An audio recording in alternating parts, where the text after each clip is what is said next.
Welcome back to my channel Ayush classes. आज हम आप सभी को बताने वाले हैं यूपी बोर्ड 2026 का जो नया मॉडल पेपर है वो आपका होने वाला है यहाँ पर 100 नंबर का। तो यहाँ पर देखते हैं क्लास 12th के लिए महत्वपूर्ण जो है 100 नंबर का। तो यहाँ पर 3 घंटा 15 मिनट मिलेगा और हिंदी का मॉडल पेपर है, बहुत ही इंपॉर्टेंट मॉडल पेपर है। 301 HF है और 101 बार आ चुका है ये सभी प्रश्न। यहाँ पर हमारा समय जो है 3 घंटा 15 मिनट का दिया जाएगा और यहाँ पर खंड का पर देखते हैं, हम ध्यान देते हैं। तो यहाँ पर हमारा बहुविकल्पीय प्रश्न है, पहला देखते हैं। तो यहाँ पर खंड का है, हमारा पहला बहुविकल्पीय प्रश्न है, नासी के तोपखान के लेखक कौन है। तो नासी के तोपखान के लेखक कौन है हमारे, तो यहाँ पर शरद मिश्रा जी हो जाएंगे। फिर अगला क्वेश्चन है हमारा मोस्ट इंपॉर्टेंट क्वेश्चन है, ब्राह्मण पत्रिका के संपादक कौन है। तो ब्राह्मण पत्रिका के संपादक कौन है हमारे, प्रताप नारायण मिश्रा जी। कौन हो जाएंगे, प्रताप नारायण मिश्रा जी। अगला क्वेश्चन है हमारा चंद्रधर शर्मा गुलेरी की कहानी के लेखक कौन है। तो यहाँ पर चंद्रधर शर्मा की गुलेरी की कहानी जो है रचना है वो उसने कहा था, जो है वो चंद्रधर शर्मा जी ने लिखा है। अगला क्वेश्चन है हमारा मोस्ट इंपॉर्टेंट क्वेश्चन, अगला प्रश्न है हमारा साहित्य और संस्कृति के लेखक कौन है। तो यहाँ पर साहित्य और संस्कृति के लेखक हो जाएंगे हमारे रामविलास शर्मा जी। अगला क्वेश्चन है हमारा स्मृति रेखाएं विधा किस रचना की है। तो यहाँ पर स्मृति रेखाएं जो है वो किस विधा की रचना है। तो यहाँ पर संस्मरण हो जाएगा, जो महादेवी वर्मा जी का है। किसका है, महादेवी वर्मा जी का स्मृति की रेखाएं हैं, महादेवी वर्मा जी का है जो स्मृति की रेखा है, संस्मरण विधा है। अगला क्वेश्चन हमारा दूसरा आ जाते हैं। तो यहाँ पर हो जाएगा हमारा हिंदी साहित्य के आदिकाल के कवि कौन है। तो यहाँ पर नाभादास नहीं होंगे, केशवदास भी नहीं हो जाएंगे, तो यहाँ पर नरपति नाला हो जाएंगे। अगला क्वेश्चन, कबीरदास के गुरु का क्या नाम था। तो कबीरदास के गुरु जी का सभी लोग जानते होंगे जो पढ़े होंगे चैप्टर। तो यहाँ पर रामानंद हो जाएगा कबीरदास जी के गुरु जी का। तो ये सभी क्वेश्चन आप तैयार करिए। अगला देखते हैं, यहाँ पर आ जाते हैं हमारा मोस्ट इंपॉर्टेंट क्वेश्चन है। तो यहाँ पर हजारी प्रसाद द्विवेदी की रचना कौन सी है। तो यहाँ पर हजारी प्रसाद द्विवेदी जी की कौन सी रचना है, नदी के दीप भी नहीं होगा, महिला आचर फंडीसन नाथ रेणु का है, त्याग पर जैनेन्द्र कुमार का है, और पुनवरा जो है वो हमारा किसका है, हजारी प्रसाद द्विवेदी का। यहाँ अगला क्वेश्चन है हमारा लौंग गलता के लेखक कौन है। तो लौंग गलता के लेखक हमारे कौन हो जाते हैं, किशोरी लाल गोस्वामी जी। लौंग गलता के लेखक कौन है, किशोरी लाल गोस्वामी जी ने। अगला क्वेश्चन है हमारा राहुल संस्कृत आनंद की रचना कौन सी है। इसमें सभी में से राहुल संस्कृत आनंद की रचना कौन सी है। तो यहाँ पर राहुल संस्कृत आनंद की रचना हमारी था तो घुमक्कड़ जिज्ञासा है। तो यहाँ पर जिज्ञासा के बारे में वो यात्रावृत्त के समय राहुल संस्कृत रचना की है। तो यहाँ पर देखते हैं अगला क्वेश्चन है मोस्ट इंपॉर्टेंट क्वेश्चन। यहाँ पर आ जाते हैं हमारा 10 नंबर का संदर्भ और व्याख्या हो जाएगा। संदर्भ जिसमें हमारा लेखक का नाम और उसके चैप्टर का नाम लिखना है। 2+2 2+2 2+2 5 क्वेश्चन आने वाले हैं जो आपके इसी से संबंधित होंगे। तो यहाँ पर हमने पहचान बता कर रखा है। तो यहाँ पर देख लेते हैं, यहाँ पर क्या है, निम्नलिखित में से किसी एक गद्यांश, मतलब किसी एक गद्यांश, दो गद्यांश में से दिया गया है। तो किसी एक गद्यांश का आपको संदर्भ सहित उसकी व्याख्या और उत्तर देना है। तो यहाँ पर पढ़ते हैं, यहाँ पर हमारा पहचान के अनुसार हम देखते हैं, क्योंकि पहचान हमने पहले से ही बता रखा है। तो यहाँ पर देखते हैं कि हमारा गद्यांश फंस रहा है कि नहीं पेपर में, जो हमने बता रखा है। तो यहाँ पर पहला आ गया संस्कृति, फिर यहाँ आने वाला है हमारा राष्ट्र के वृद्धि, मतलब राष्ट्र के बारे में पूछ रहा है। और यहाँ पर हो जाएगा हमारा जीवन, जीवन और संस्कृति, संस्कृति सौंदर्य सौरभ और राष्ट्रीयता के बारे में, जन के बारे में आ गया। तो राष्ट्र का स्वरूप किस चैप्टर का है, राष्ट्र के स्वरूप नामक चैप्टर का है, राष्ट्रीय संस्कृति आ रही है। तो यहाँ पर राष्ट्र का स्वरूप किसने लिखा है, वासुदेव शरण अग्रवाल जी ने। तो यहाँ पर बार बार क्वेश्चन में अगर आपको राष्ट्र देखने को मिलता है तो किस चैप्टर का गद्यांश है हमारा, राष्ट्र के स्वरूप नामक चैप्टर का। तो इसका 5 क्वेश्चन आप संदर्भ और व्याख्या दोनों आराम से करिएगा। यहाँ पर 5 क्वेश्चन अगर आप कर लेते हैं तो आपको कितना नंबर मिलेगा, 10 नंबर आराम से मिल जाएगा, और 10 नंबर ऑब्जेक्टिव प्रश्न के। यहाँ पर हम अगला गद्यांश देखते हैं। अगला गद्यांश में हमारा हो जाता है भाषा। यहाँ पर देखते हैं पहचान के अनुसार देखते हैं भाषा। पहले हम पहचानते हैं कि किस चैप्टर का है। तो यहाँ पर भाषा देखते हैं, भाषा आता है, शासक आ जाता है, और यहाँ मुहावरे आ जाता है, ये भाषा सामाजिक आ जाता है। तो किस चैप्टर का है, अगर भाषा दिया गया है तो ये भाषा और आधुनिकता नामक चैप्टर का दिया गया है। किस चैप्टर का, भाषा और आधुनिकता नामक चैप्टर का दिया गया है, जो किसने लिखा, प्रोजी सुंदर रेड्डी जी ने लिखा है, भाषा और आधुनिकता। यहाँ पर आप देख सकते हैं इसके गद्यांश में बार बार इसके प्रश्न में आपको भाषा और आधुनिकता या सामाजिक सामाजिक व्यवहार के रूप में आ रहा है। तो यह किस चैप्टर का है? भाषा और आधुनिकता, जो किसने लिखा है? प्रोजी सुंदर रेड्डी। यहाँ पर सम देखिए, सम समाज और सामाजिक व्यवस्था के बारे में आ रहा है, सया भाषा और आधुनिकता के बारे में आ रहा है। तो किस चैप्टर का है? भाषा और आधुनिकता, जो किसने लिखा? प्रोजी सुंदर रेड्डी जी ने लिखना है। और यहाँ पर इसका गद्यांश का आपको लेखक का संदर्भ और व्याख्या दोनों कर दीजिएगा, आपको 10 नंबर इस पर मिल जाएगा। अगर मान लीजिए आपका पहला नहीं आता तो दूसरा भी लिख दीजिए। तो यहाँ पर इसी के साथ आगे बढ़ते हैं। तो 4 नंबर वाला आ जाता है हमारा क्या? पद्यांश। पद्यांश में हम इंपॉर्टेंट पद्यांश आइए देखते हैं यहाँ पर कौन सा है। तो यहाँ पर इंपॉर्टेंट पद्यांश जो है हमारा 10 नंबर का, ये भी होने वाला है। तो इसमें पहले हम पढ़ते हैं, फिर यहाँ पर देखते हैं। यहाँ पर देखा है नील परिधान के बीच सुकुमार आ गया, सुकुमार आ गया। फिर यहाँ पर देखिए अधखुला अंग आ गया, और क्या आ गया हमारा? बिजली का फूल आ गया, मेघवन आ गया, गुलाबी रंग आ गया, और यहाँ पर घनश्याम आ गया, गिरते आ गया, मंडल आ गया। ये देखते हैं तो ये किस चैप्टर का है हमारा? ये हमारा किस चैप्टर का है? तो ये हो जाएगा हमारा श्रद्धा मनु नामक चैप्टर। किस चैप्टर का? श्रद्धा मनु नामक चैप्टर का हो जाएगा, जिसमें गुलाबी रंग और ये सभी आपको पहचान, सुकुमार रंग और कौन हो तुम, ये सब अगर पूछ रहा है तो यह किस चैप्टर का है? हमारे श्रद्धा मनु नामक चैप्टर का है। तो यहाँ पर पद्यांश देख लीजिए, ये इंपॉर्टेंट, और इसका संदर्भ और व्याख्या आप जरूर करिएगा, क्योंकि इसी से आपको नंबर मिलता है। संदर्भ और व्याख्या अगर सही है तो आपका पूरा नंबर मिल जाएगा। तो इस चैप्टर को आप तैयार कर लीजिए, बढ़िया इंपॉर्टेंट है और पेपर में ये जरूर देखने को मिलेगा।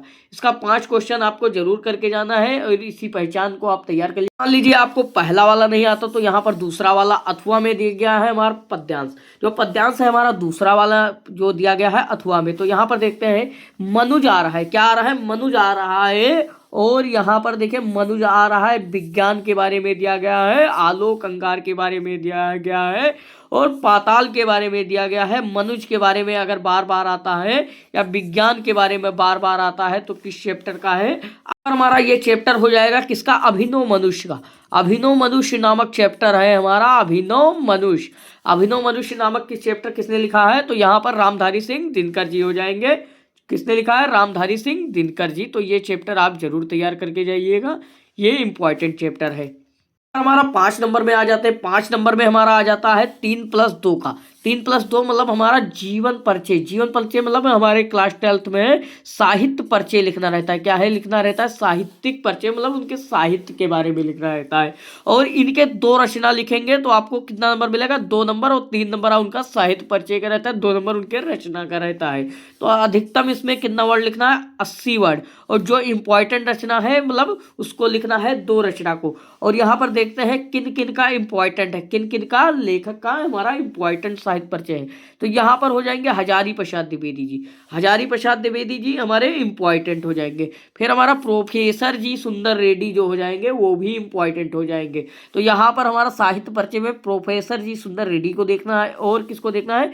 हजारी प्रसाद द्विवेदी और डॉक्टर APJ अब्दुल कलाम को जरूर तैयार करके जाइएगा, क्योंकि यूपी बोर्ड 2026 के हर सेट में ये आपको प्रश्न देखने को मिलेगा, जो हम यूपी बोर्ड 2026 का मॉडल पेपर दिखा रहे हैं। अभी तक हम देख रहे थे लेखक का, लेकिन अब हमें देखना है कवि का। सेम तरीका यहाँ पर देखना है। तो यहाँ पर देखते हैं 3+2 का यहाँ पर भी दिया गया है, रचना उनका जरूर लिखना है और उनके साहित्य के बारे में आपको जरूर लिखना है। तो यहाँ पर देखते हैं मैथिली शरण गुप्त। पहला इंपॉर्टेंट कौन सा है? मैथिली शरण गुप्त जी का हमारा इंपॉर्टेंट है।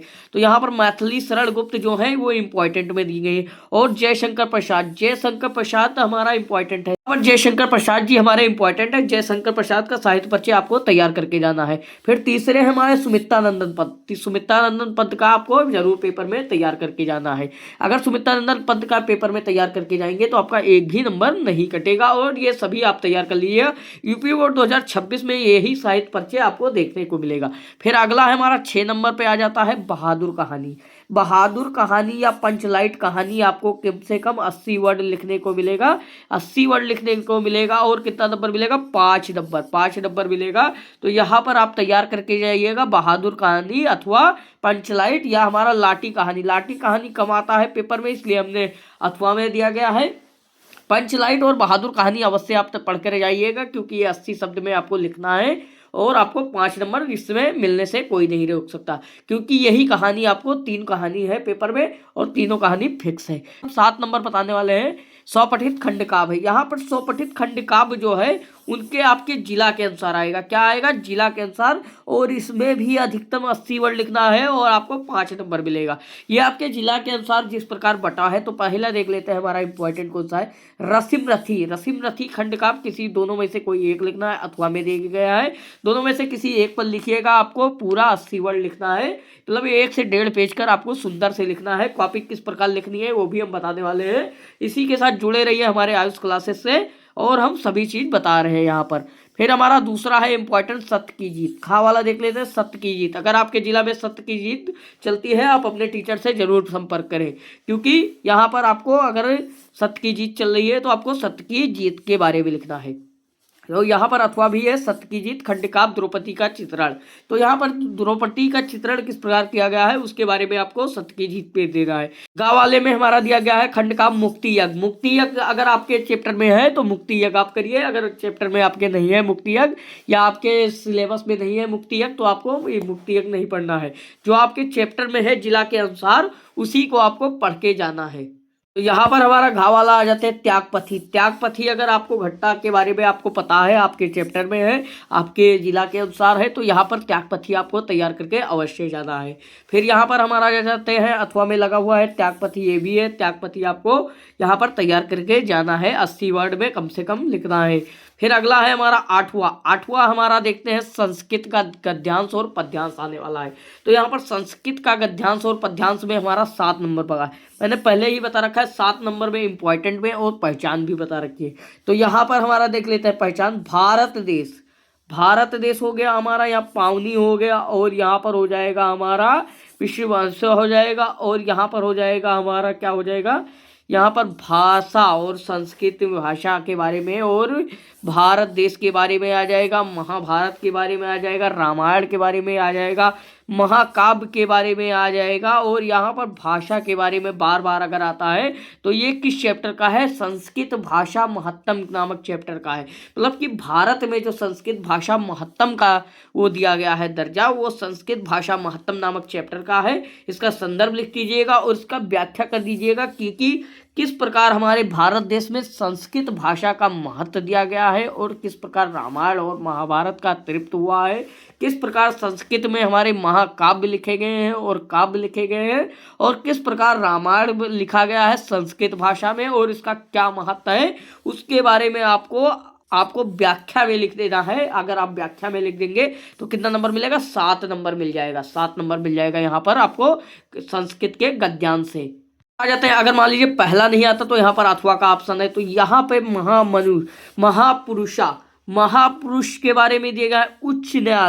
उच्च न्यायालय के बारे में दिया गया है। देश के खिलाफ, मतलब पंडित मोतीलाल नेहरू और लाला लाजपत राय के साथ उन्होंने क्या बनाया था? महामना मालवीय ने जो था, महामना मालवीय था, उसने महापुरुष के रूप में लाला लाजपत राय के साथ उच्च न्यायालय में मीठे बोल के रूप में अपने राष्ट्र को जीतने का प्रयास किया था। तो इसी प्रकार आपको महामना मालवीय का ये चैप्टर है, क्योंकि उन्हें महापुरुष भी माना जाता है। तो इस चैप्टर का आपको संदर्भ और व्याख्या लिख देना है। आपको कितना नंबर मिल जाएगा? 7 नंबर। ये इंपॉर्टेंट है। इसी के साथ हम आगे बढ़ते हैं। तो यहाँ पर हो जाएगा हमारा श्लोक। इस श्लोक में आ जाएगा पद्यांश में देखते हैं हमारा कौन कौन सा श्लोक आ जाता है। तो यहाँ पर हमारा पहला है हमारा, यहाँ आ जाएगा रूपराड़ी हमारा यहाँ निम्नलिखित संदर्भ करना है। श्लोक किस चैप्टर का है? यहाँ पर पद्यांश का है। तो यहाँ पर सुभाषित रत्नानी नामक चैप्टर का है। वर्षाली और वर्ष तमोचे, मतलब इसका आपको क्या करना है? व्याख्या कर देना है और लिख देना किस चैप्टर का है। तो यहाँ पर सुभाषित रत्नानी नामक चैप्टर का है। तो यहाँ पर ये लिख देना सुभाषित रत्नानी और इसका व्याख्या लिख देना। आपको 7 नंबर, 2 लाइन में आपको 7 नंबर मिल जाएगा। इसी के साथ इसका अथवा बताने वाले हैं। के साथ हमारा अथवा वाला दिया गया है। तो यहाँ वज्रापी कठोर और कुसुमती, तो यहाँ पर ये भी चैप्टर हमारा किस चैप्टर का है? सुभाषित रत्नानी नामक चैप्टर का है। इसको भी आप तैयार कर लीजिएगा, क्योंकि ये पेपर में दोनों चैप्टर और जातक कथा भी इसका इंपॉर्टेंट चैप्टर है। तो ये तीनों चैप्टर आप तैयार कर लीजिएगा, मोस्ट इंपॉर्टेंट है। इसी के साथ हम आगे बढ़ते हैं। तो देखते हैं इंपॉर्टेंट क्या है। आ जाता है हमारा 10 नंबर में वीर रस अथवा शांत रस की परिभाषा और उदाहरण लक्षण सहित आपको देना है। तो यहाँ पर वीर रस और शांत रस आप तैयार करके जाना, यहाँ पर पेपर में इंपॉर्टेंट है। ये आपका 2 नंबर का है। कितने नंबर का? 2 नंबर। 1 नंबर लक्षण का और 1 नंबर उदाहरण का। फिर खा वाला है उपमा अथवा रूपक अलंकार की परिभाषा देनी है। कितने नंबर में? 2 नंबर में। कितने नंबर में? 2 नंबर में आने वाला है। फिर अगला है हमारा दोहा, दोहा और चौपाई। दोहा और चौपाई छंद उदाहरण का आपको देना है लक्षण सहित। इसमें भी आपको कितने नंबर मिलने वाला है? 2 नंबर। 2 नंबर। इसी के साथ आगे बढ़ते हैं तो हमारा आ जाता है निम्नलिखित में से किसी एक विषय पर निबंध लिखना है, जो 5+2 है। मतलब 5+2 और 7+2 हो गया है, मतलब 9 नंबर का है यहाँ पर। तो आपके 7 नंबर लिखावट के और 2 नंबर राइटिंग के, मतलब क्या क्या आप लिखने हैं। तो यहाँ पर आ जाता है ग्रामीण। पहला है ग्रामीण रोजगार योजना, पर आप ग्रामीण में गांव क्षेत्र में क्या रोजगार मिलता है और क्या योजनाएं होती हैं। फिर दूसरा है हमारा वर्तमान युवा दशा और दिशा, मतलब युवा में जो वर्तमान प्रेजेंट टाइम में जो युवा में दशा और दिशा है वो किस प्रकार है। फिर हमारा प्रजातंत्र में राजनीतिक दलों का महत्व क्या है, मतलब प्रजातंत्र में प्रजा में राजनीतिक जो दल है उसका महत्व क्या है। और फिर अगला है मेरे प्रिय कवि। मेरे प्रिय कवि पर आप तैयार कर लीजिएगा। और ग्रामीण रोजगार, और यहाँ पर आ जाएगा कभी कभी पर्यावरण प्रदूषण पर आ जाता है। और एक आपको पत्र लेखन लिखने को आएगा। पत्र लेखन यहाँ पर नहीं दिया गया है, लेकिन पत्र लेखन आपको पेपर में देखने को मिलेगा। कितने नंबर में? 5 नंबर में। तो पत्र लेखन आप तैयार करके जाइएगा। इसी के साथ हम यूपी बोर्ड 2026 के लिए नया मॉडल पेपर लाने वाले हैं। इसी के साथ बने रहिए। तो अगले मिलते हैं नेक्स्ट वीडियो में नेक्स्ट टॉपिक के साथ।